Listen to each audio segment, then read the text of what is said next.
Hey guys, welcome back to Telltale. I'm Emily. I'm Greg. And today we are going to be talking about Philip K. Dick's short story, Imposter. Another little dick. Another little dick. This one definitely, I found this one really frustrating, too.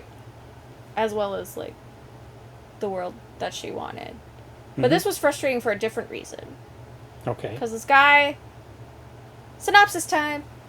So this guy basically is part of this huge project, and...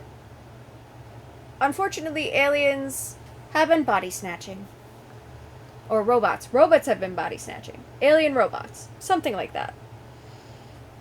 And so he gets picked up by his superiors to go to work, only to be like, we're gonna have to kill you. Because we know you've been body snatched, and we know you're a robot, and blah blah blah. And the guy's just like, what? What? So they're basically flying him to the moon so that they can destroy him. And he manages to escape by commandeering the ship and shoving them out of the airlock. Mm-hmm. And then he gets back to Earth and he's trying to find different ways of proving he is who he is. Right. But at every turn, authorities have stepped in to come and try to capture him and destroy him. But he remembers that the morning at the beginning of the story, yes, there had been a fire in the woods near his house. So he thinks that's where they landed, so he thinks he can prove his innocence by going and finding the crashed ship and finding the bodies or the remains of these robots that are body snatching. Mm-hmm. And so he proceeds to do that. Mm-hmm. But yeah, it was very frustrating because at every turn he's just trying to prove that he is in fact a real and not a robot. Mm-hmm. And just he keeps getting thwarted and he keeps getting caught or nearly caught and having to try and change direction and try to figure out a new way to prove he is who he is and not that his body was snatched. Yeah. And stuff. And it was very The Thing kind of thing going on. So...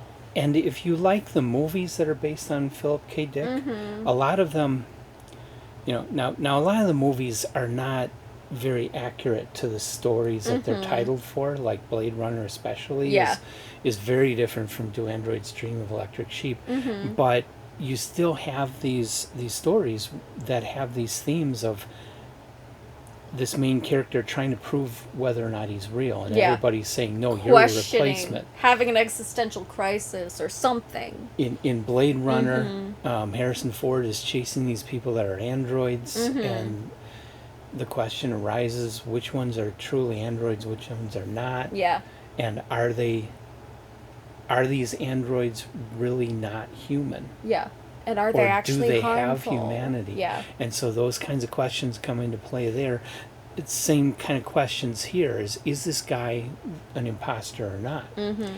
You also have that in Total Recall. Yep.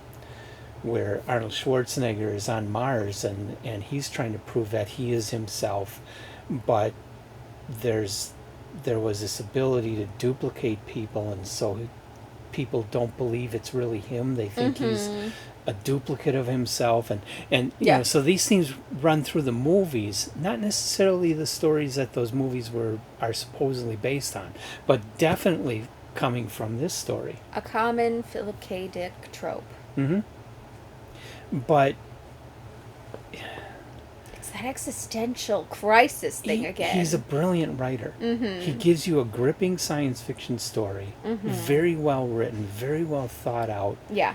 And then throws all these issues in there that make you question and just keep questioning and just send your mind spinning. Is it, is it live or is it Memorex? Yeah. This is kind of that second Variety taken a step further. Yeah. Kind of situation. Exactly. And top tail as far as I'm concerned with this one too. Oh, Imposter was one of my favorites of the series, of this next series we wrote. Mm-hmm. He wrote. And we have finally moved on from May. This was published in June of 1953. A whole month later. And was published in Astounding Science Fiction. Mm-hmm. So this, not your typical Planet Stories kind of thing, but it's more the style of story that Campbell was looking for. Mm-hmm. So less heavy on adventure and more heavy on the thought and the ideas of the story. Yeah. But this is another example. I feel it's just a short story Yeah, it's a short story, not a novelette. And I felt the character was very well realized. Yes, it was very good. Very And the well situation written. was very well realized. Yes. I think Brilliant writing. he really did a great job with this one. This So was another case of classic science fiction that is top-notch writing, really great characterization, and in a very good short world span building. of pages. Yeah, and in only a short story.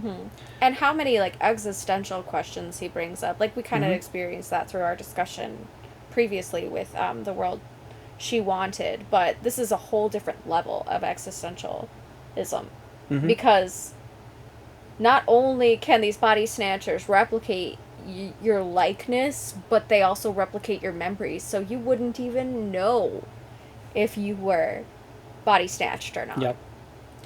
Yeah. So, like, that's a whole other level of existentialism, that if you are not yourself but have all the same memories, are you yourself at all?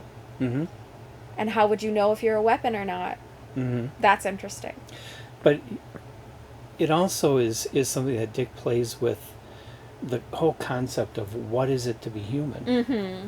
You know, if you are an artificial creation, but you have all the same memories, all the same feelings, Yeah.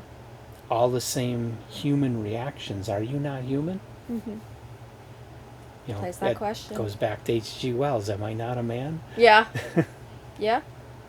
It's definitely a deep, thought-provoking thing. Mm-hmm. But it's also interesting, too, because the reaction of people who knew him all his life. That's the frustrating part, too. It's like his own wife, his best friends, his superior who he's worked with forever, people he went to school with, like, just don't believe it's him.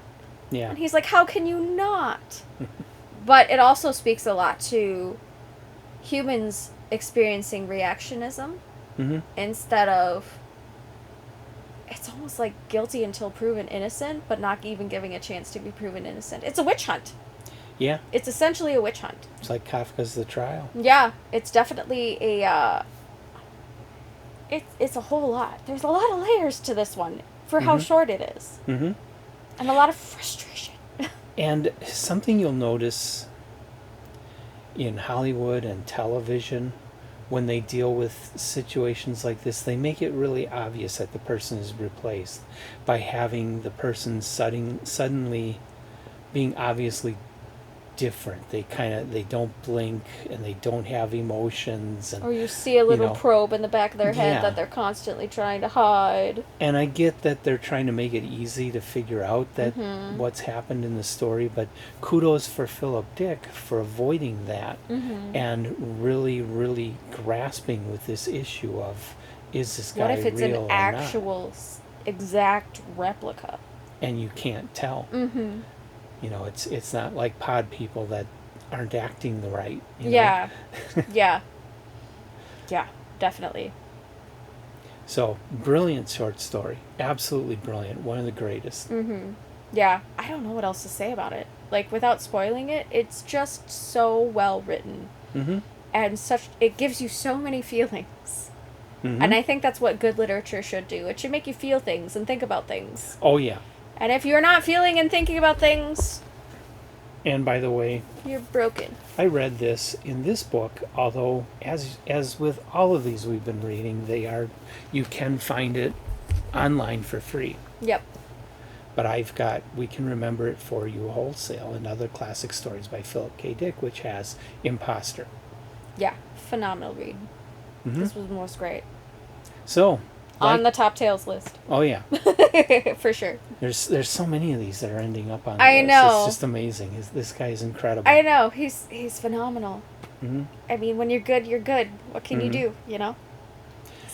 So like us, subscribe to us, leave comments, come back and see more. We've got a lot more Philip K. Dick stories And most to importantly, read it.